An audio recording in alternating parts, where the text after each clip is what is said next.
Empezamos un nuevo bloque y en este caso lo vamos a dedicar a una fecha que estaremos recordando mañana, 2 de abril.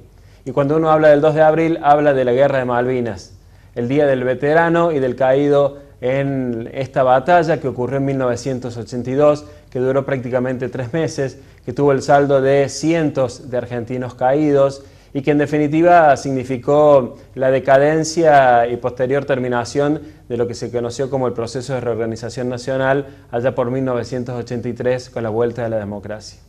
Pero para hablar de la guerra queríamos en realidad ver cómo se había vivido en el continente, en cada uno de los lugares, en cada uno de los ámbitos. Hablar de los excombatientes, hablar de héroes, muchas veces anónimos, que llegaron y que allá dejaron su vida, algunos sin la posibilidad de regresar y otros continuando con sus tareas habituales, intentando que eso sea una memoria, ese recuerdo de aquel 2 de abril y que no se convierta en una carga. Vamos a empezar este tema pasando un fragmento de la película Iluminados por el Fuego, esta película que recrea en definitiva la Guerra de Malvinas y la parte que tiene que ver con el momento en el que uno de los soldados protagonistas le avisa a su familia que se va a la guerra. Comenzamos con eso.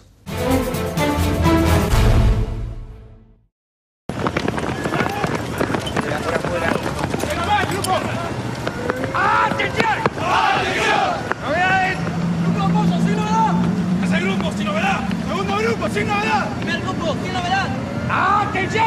¡Atención! ¡Descanso! ¡Rompan vías!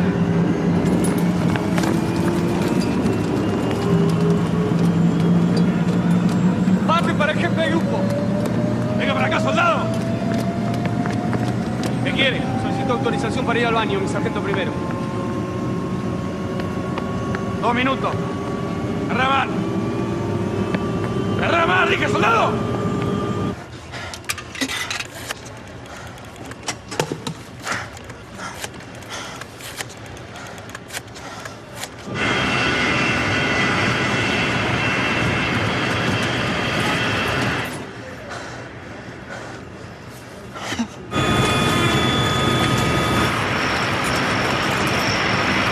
¡Hola, ma, Esteban!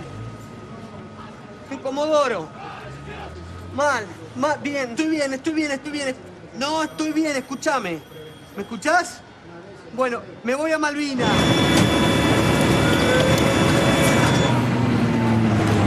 Yo también te quiero mucho, no llores, te lo pido por Dios, yo estoy bien. Tengo muy poco tiempo, se va a cortar, tengo 1 minuto para hablar. Escúchame, me escapé para hablar con vos. Escúchame, estoy bien, te va a llegar una carta, léela, te cuento ahí lo que pasa. Estoy bien, ¿me escuchás a mí? Mamá. ¡Hola! ¡Hola! ¡Ma!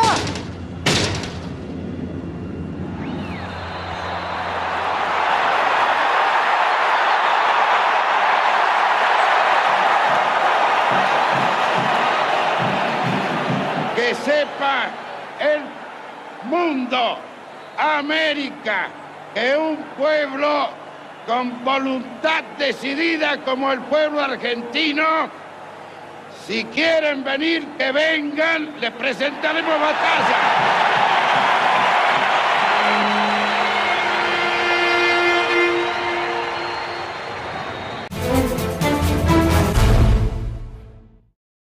Como veíamos recién, la intención es contar Malvinas, pero en primera persona. Y no tanto en la piel de aquellos que estuvieron en la guerra, que pelearon por nosotros, sino especialmente, como veíamos recién en la introducción, de esa madre que recibía el llamado por teléfono y que se le terminaba cortando y no sabía en definitiva qué estaba pasando y que después con el tiempo se fue aclarando esta situación. Por eso hemos invitado a Graciela Álvarez y a Graciela Quiroga. ¿Qué tal? Bienvenidas. Muchas gracias. Muchas gracias por venir. Gracias. Graciela Álvarez es viuda del teniente Mario Víctor Nívoli y Graciela Quiroga es hermana de un excombatiente, de Rubén Quiroga, que regresó. Sí, gracias a Dios. ¿Cómo vivieron el momento en el que se enteraron que sus familiares iban a una guerra? ¿Cómo y cuándo ocurrió eso? Bueno, en mi caso, casada con un militar, creo que uno se va preparando, ¿no? en esto, pero jamás soñamos con que Argentina iba a entrar en guerra.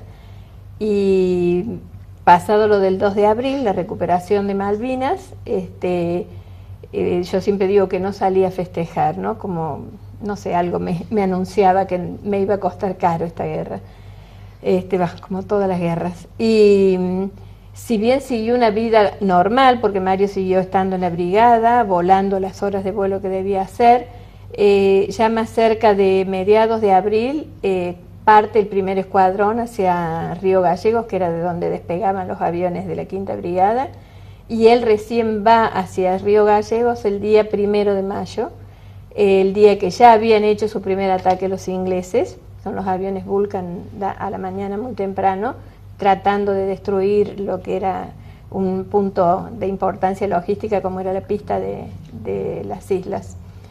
Bueno, entonces Mario parte ese 1 de mayo por la tarde, a las 6 de la tarde. Que ustedes como familia vivían ni en Villa del Dique ni en Río Tercero, que son puntos de referencia cuando hablamos del Teniente Nívoli, sino que en Villa Reynolds. En Villa Reynolds, en la Quinta Brigada Aérea, que era el destino de Mario en ese momento. Graciela, en tu caso, ¿cómo se enteran que Rubén va a la guerra? O sea, nosotros nos enteramos después que ya estaba la guerra comenzada, porque él había cumplido los 18 años, había salido de la secundaria y bueno, en febrero él lo llaman a presentarse como se hacía normalmente con los soldados en Holberg, y de allí salen con rumbo para nosotros desconocidos, porque no sabíamos a dónde los destinaban. Y ellos tampoco supieron hasta el momento que viajaron prácticamente un mes en barco, porque fueron llevando distintos lugares hasta llevarlos a Bahía Blanca, y que ahí salieron en un barco rumbo a Malvinas. El día anterior, el 1 de abril, ellos reciben la noticia de que desembarcaban en Malvinas y bueno, que iban a tomar las islas que nos pertenecían. ¿En ese interín tuvieron alguna comunicación con él? No, nosotros nunca supimos, o sea que nosotros fue así como un despegarse, ¿no? Incluso de mi hermano más chico de la familia, y como que sentíamos ese tiempo que dónde estaría, dónde lo destinarían, y como no se sabía que estaban por emprender esto de la toma de Malvinas, entonces nosotros como que de alguna manera estábamos tranquilos, porque era algo normal que ocurría con los jóvenes de esa edad.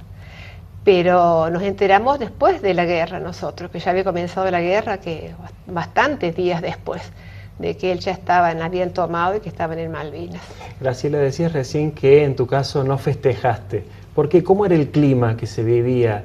Bueno, por ejemplo, esa mañana que recibo la noticia, nos viene enciendo el televisor, bueno, fue todo así como un acontecimiento por la novedad, digamos. A Malvinas nos enseñaron a amarlas desde el colegio primario, pero no fue, o sea, yo no compartí esa algarabía que veía en las plazas, ¿no? O en la Plaza de Mayo más precisamente. Y por eso digo, quizás, no sé, fue así algo como muy, muy de adentro, ¿no? No festejo. Y luego el tema es de que haber permanecido Mario durante tanto tiempo, digamos un mes prácticamente, en casa, era como que también vendrán o no vendrán los ingleses, ¿no? Y aparte que ellos como militares mucha reserva en cuanto a la comunicación, incluso con la familia. El día que parte Mario, el 1 de mayo, él no me dice del ataque de los ingleses, que ya habían atacado las islas. Y justamente en ese ataque muere un compañero de Mario, el primer teniente Daniel Juquic, que estaba subiendo a su avión Pucará y estaba junto con su navegante y los suboficiales que cargaban las bombas en el Pucará, o sea, murieron 5 personas en ese ataque. Sí. Y él no lo comparte, o sea, claro. Pero sí, bueno, evidentemente que él lo sabía, estoy segura que lo sabía. Graciela, ¿cómo era el clima, recordás, acá en Río Tercero? Sí, bueno, estaba como medio dividido, ¿no? En el sentido que uno, de acuerdo a las noticias que uno veía por televisión o escuchaba por radio, como que nos daba así como una especie de alegría de haber vuelto a recuperar algo que nos pertenecía. Pero a la vez también con esa incertidumbre de los ingleses, porque ya se hablaba que los ingleses vendrían para contraatacar y volver a recuperarlas. Entonces, en la ciudad era un clima, pero en el ámbito familiar era sentimientos bastante fuertes, digamos, y de temor, porque uno sabía contra quiénes nos enfrentábamos los argentinos si se concretaba eso de venir de los ingleses. Entonces era de mucho temor, de mucha lágrima por parte de mi mamá, ¿no? Que, bueno, como toda madre que sufría el temor que podría ocurrir. Y nosotros, o sea, con mucha fe, pensando que no iba a llegar a producirse la guerra, pero, o sea, fue difícil. Fueron momentos así de incertidumbre, de mucho signo de interrogación en qué será, qué pasará, cómo será esto. Las dinámicas de los pueblos cambiaron, se armaron colectas, manifestaciones y demás, o mientras estaba la guerra seguía una vida prácticamente similar. En la brigada, por ejemplo, se vivió una psicosis muy especial porque habíamos quedado todas las esposas, con varios hijos normalmente, solas. Entonces el tema era realmente difícil y bueno, lo más, digamos, consolador era juntarnos a rezar, ¿no? Por la noche hacíamos rosarios en las diferentes casas de familia, se armaban grupos, que era lo que nos mantenía, digamos, con un espíritu un poco más animado y bueno, y poner la esperanza en Dios de que cada esposo pudiera regresar y que realmente esto no se terminara yendo a una guerra definitiva, ¿no? Y la familia que no estaba ahí en medio de esa cuestión, ¿cómo lo vivía? Y acompañaba, yo por ejemplo la referencia mayor la tengo en mis suegros, que el día domingo 9, última vez que yo hablo con Mario por teléfono, deciden ir a buscarme, porque también Mario me decía, no te quedes ahí, él sabía el clima que se iba a vivir en la brigada. Entonces dice, vení a la casa de tus padres o a la casa de sus padres, a Villa del Dique o a Embalse, y bueno, yo decido venirme con ellos y con dos criaturas, porque Diego tenía 2 añitos, Mario 11 meses, no era fácil quedarse solita, donde la ciudad más cercana es Villa Mercedes, que está a unos 10-12 kilómetros de la brigada, entonces nos sentíamos de alguna manera también como en un desamparo. Y bueno, me vengo a Villa del Dique y bueno, fue muy cortito porque Mario en su primera misión es alcanzado por un misil y cae el 12 de mayo, o sea, los 3 días después de nuestra última charla. Aquellos héroes que quedaron allá, ¿significaban para ustedes, Graciela, la posibilidad de la muerte? ¿Se hablaba de esa cuestión mientras estaba la guerra? Sí, se temía. Por eso, porque incluso se daban las bajas, ¿no? Mientras ocurría la guerra. Entonces se vivía así como ese miedo a la muerte ante esta situación de guerra. Y en las familias también un poco así como dice Graciela, ¿no? Y la comunidad, así, los vecinos, los que más, las familias cercanas, los que más nos acompañaban en esto también de la oración, de las misas, los rosarios, de sentir realmente y pedir la ayuda a Dios, porque era como que dependía un poco de esto, porque sabíamos que... Y de la distancia y de la también. Distancia, de Claro. no saber nada de ellos, en qué lugar se encontraba, por a través de los medios de comunicación sabía que avanzaban hacia tal o cual lugar, pero nosotros estábamos totalmente desinformados de dónde estaba Rubén. Entonces es como que era así mucho sufrimiento ante la incertidumbre, ¿no? de las vivencias de los chicos, como decimos, porque eran chicos realmente, chicos de 18 años, como que uno veía esta situación de peligro y cómo los podrían llevar adelante sin las prácticas, sin conocimiento de armas, y bueno, todo lo que uno se planteaba en tantas horas de encuentro, de familia, de compartir, ¿no? Esto de qué será, cómo estarán, y bueno, y pedir por ellos, y ponerlos en el lugar de ellos, y sí, fue bastante difícil, digamos, como familia, así, vivir desde aquí. Y que vos preguntabas recién cómo se vivía la comunidad, y era como que estaban ajenos, los que no tenían algún familiar o alguien muy cercano. Se hacía la vida normal de la ciudad, en aquella época se llamaba la confitería, los chicos y los jóvenes iban a las confiterías, o sea, era todo normal en el continente. Lo que lo sufríamos es lo que estamos así como alguien muy cercano, ¿no? En esta situación. De la cosa. Pendiente de la cosa. Vamos a ver un video en el que vamos a recordar el desembarco, aquel 2 de abril, la fecha que tenemos próxima a rememorar, y también algunas opiniones de qué pasaba en las grandes ciudades con la gente cuando estalló esta guerra y cuál era el sentimiento. Soy el comandante de la Fuerza de Desembarco, integrada por los efectivos de la Infantería de Marina y del Ejército Argentino embarcados en este buque. Nuestra misión es la de desembarcar en las Islas Malvinas y desalojar a las fuerzas militares y a las autoridades británicas que se encuentran en ella.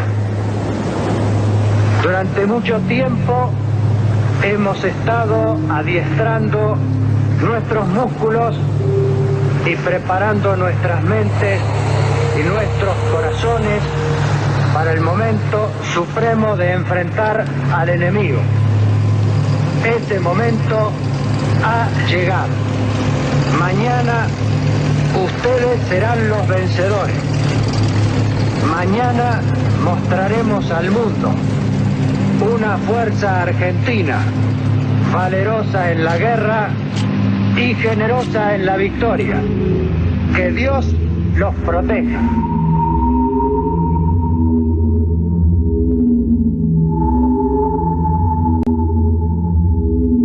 Está muy bien esto, que la verdad que el ejército ha cumplido con lo de ellos, está bueno.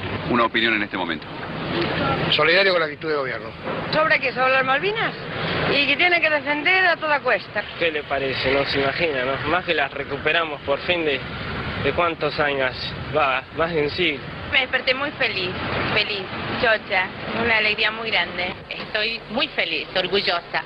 La emoción más grande que tuve esta mañana fue cuando vi que habíamos tomado otra vez las Malvinas. Sobre lo que está ocurriendo me parece perfecto, pero no sé las consecuencias que va a tener esto. Graciela, ¿qué pasó cuando terminó la guerra? ¿Sí? Se habla de los héroes o de estos chicos. Cuando terminó la guerra y Mario no volvió, o cuando Rubén volvió, ¿cuál era la sensación del resto? ¿Eran héroes realmente? No, yo creo que en ese momento uno no toma la dimensión, ¿no?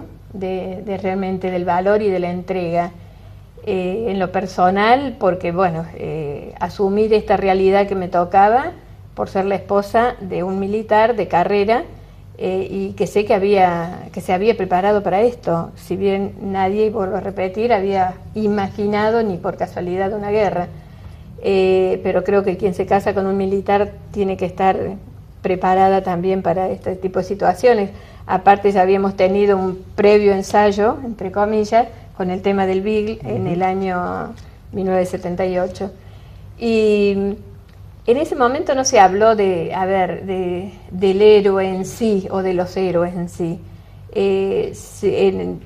Particularmente yo me acuerdo que veía televisión poco, no mucho, y celebraba cuando veía a algunos de los compañeros de Mario que salían en alguna nota, porque estaba feliz de verlos vivos, claro. De hecho, ¿no? A pesar de mi dolor y de la ausencia de Mario, me hacía feliz verlos, que fulano, sultán, habían vuelto, que estaban vivos, y que sé que también habían puesto todo, ¿no? En defensa de nuestra soberanía.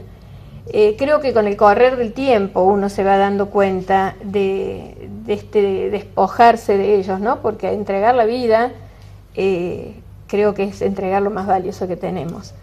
Y a veces uno no sabe en ese momento qué pasaba por la cabeza de Mario. Cuentan los compañeros, por ejemplo, que Mario ha sido muy metódico, muy prolijo, muy ordenado. Entonces esto en la guerra no existe.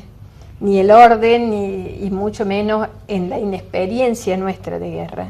Es mucho de improvisación. Totalmente. Entonces, si bien, y eso que te estoy hablando de militares, muy bien adiestrados y muy bien preparados, como estaba, voy a hablar del caso que conozco, que es Fuerza Aérea, y no digo que las otras armas no lo hayan estado, pero dice que a Mario se lo notaba en esos días previos muy nervioso por la desorganización, y sus mismos compañeros hasta lo cuentan como anecdótico a esto, ¿no?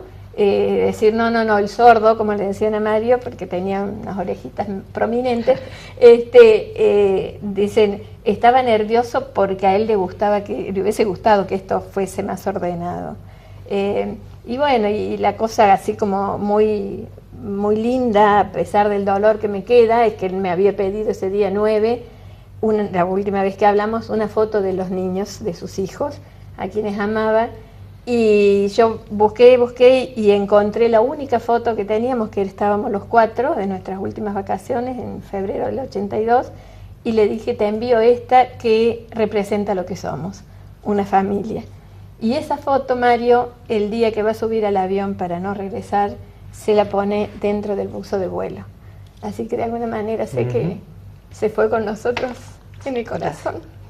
Cuando va desapareciendo el dolor o se va menguando, va apareciendo la heroicidad también, ¿no? Sí, en el caso del teniente Nívoli, los reconocimientos justamente hablan de eso, de su experiencia, de su precisión, pero también de sudar la vida por la patria. Sí. Graciela, sí, nosotros un poco así como distinto lo de la guerra, porque lo sentíamos como héroes, porque ellos primero empezando por la inexperiencia y por su corta edad.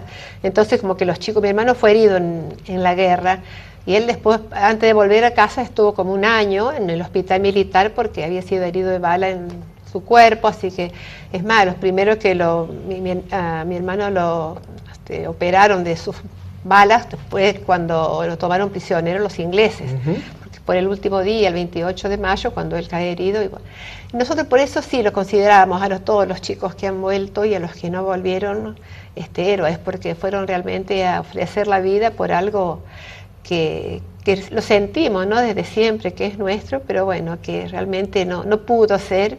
Y eso no quiere decir que la derrota no haya significado la valentía que ellos tuvieron para afrontar esta situación en la cual se los puso, ¿no? Terminando, una reflexión breve de cada una sobre este 2 de abril. A casi 40 años, perdón, a casi 35, 33 años de la guerra, ¿cómo rememorarlo? ¿Cuál es la actitud como pueblo para realmente honrar a estas personas, a estos jóvenes, a estos adultos, con experiencia o sin experiencia, que fueron a pelear por la patria? Bueno, creo que en primera instancia es la memoria, ¿no? El recordarlos, creo que justamente ahí está el tema, ¿no? Valorar esa entrega por los 649 que quedaron en las islas o en las heladas aguas del Atlántico, por los casi 600 o más que decidieron quitarse la vida porque no podían seguir con el peso de la mochila que les dejó la guerra, es no olvidarlos, ¿no? Y creo que la causa Malvinas, a pesar de la derrota, sigo diciendo, no fue más que una batalla. Pelear en los foros internacionales, pelear entre comillas, ¿no?, desde la palabra, desde el diálogo, buscar un encuentro. Y el otro día me subían algo en Facebook que realmente me llama mucho la atención, que los kelpers quieran seguir siendo ingleses, que lo sean, pero que no se olviden que la tierra que pisan es Argentina. Graciela. Sí, nosotros, la pregunta concreta era de... ¿Cómo revivir este 2 de abril? Sí, ¿Cuál bueno, es también, la actitud como pueblo? Claro, tenerlos también en la memoria, valorarlos, a los que no están y a los que siguen estando, porque realmente aquellos momentos muchos hombres hoy, ¿no?, de 51, 52 años, lo tienen muy fresco en su memoria, en sus vidas. Entonces yo digo, valorarlos, atenderlos, sentirlos realmente, que les marcaron un destino que no estaba en ellos puesto de por sí. Entonces como que llegar a esto también, ¿no?, de que antes de emprender cosas tan difíciles, tan duras de revertir, realmente llegar siempre al diálogo, al encuentro, al poder que los hombres realmente poder encontrarnos en encontrar las causas que lleven a buenos caminos, ¿no? No al camino de la discordia entre los pueblos ni entre nosotros mismos, que sirva como quizás ejemplo en nuestra patria en los momentos actuales de poder llegar a los acuerdos por la paz, ¿no?, que es lo que uno brega. Graciela Álvarez, Graciela Quiroga, muchísimas gracias por compartir parte de sus vivencias, con dolor, con memoria, pero también con la necesidad de construir una patria más justa. Muchísimas gracias. Gracias a vos, Pedro. Buenas noches. Vamos a un corte y ya volvemos.